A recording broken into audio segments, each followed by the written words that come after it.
সকলে একসঙ্গে হলে যা হয়, ছোটরা ছোটদের সঙ্গে মেশে, বড়রা বড়দের সঙ্গে মেশে, বয়স্করা বয়স্কদের সঙ্গে মেশে। আর সে যে কী গল্প করছে কী গল্প করছে, মানে যত গল্প জানো ওরা সব একদিনেই করে ফেলবে। আর সব হাসতে দেখেছো কেমন, এত কথা জমেছিল মনের মধ্যে। তো যাই হোক, ওরা সবাই গল্প করুক আর আমি বলে দিই, আমার এই যে পুচকু ভাইয়ের ছিল আজকে জন্মদিন, তো তোমরা সবাই কিন্তু ওকে আশীর্বাদ করো। তো আমি চলে এসেছি কাকিমাদের বাড়ি, তো সব তো হলো, এইদিকে গল্প টল্প হলো, এবার চলো খাওয়া দাওয়াটা তো করা যাক। বিয়েতে তো ছুঁচো দৌড়াচ্ছে পুরো। প্রথমে ডিমের টেবিল দিল, তারপরে ডাল দিল, ডাল দিয়ে ভাত খেলাম, ডাল দিয়ে খেতে খেতে এদিকে চলে আসলো মাছ, ও তার আগে চিপস দিয়েছিল, বলবো আমি ভুলেই গেছি।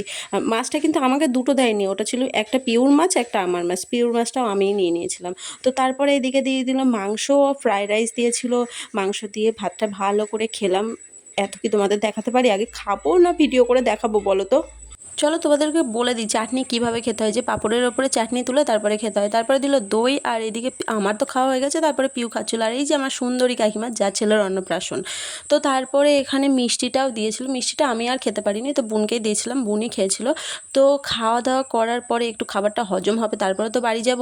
তো বোন এসে ফোন দেখছিল, আর কাকিমার হাত থাকতে দিল না, বললো খাওয়া হয়ে গেছে এবার বাড়ি যাও। তাই মনের দুঃখে আমি মা সবাই মিলে বাড়ি চলে আসলাম। আর না থাকতে দিলে আর কী করবো বলো, তো তাই বাড়ি আসলাম। তো টাটা সবাইকে।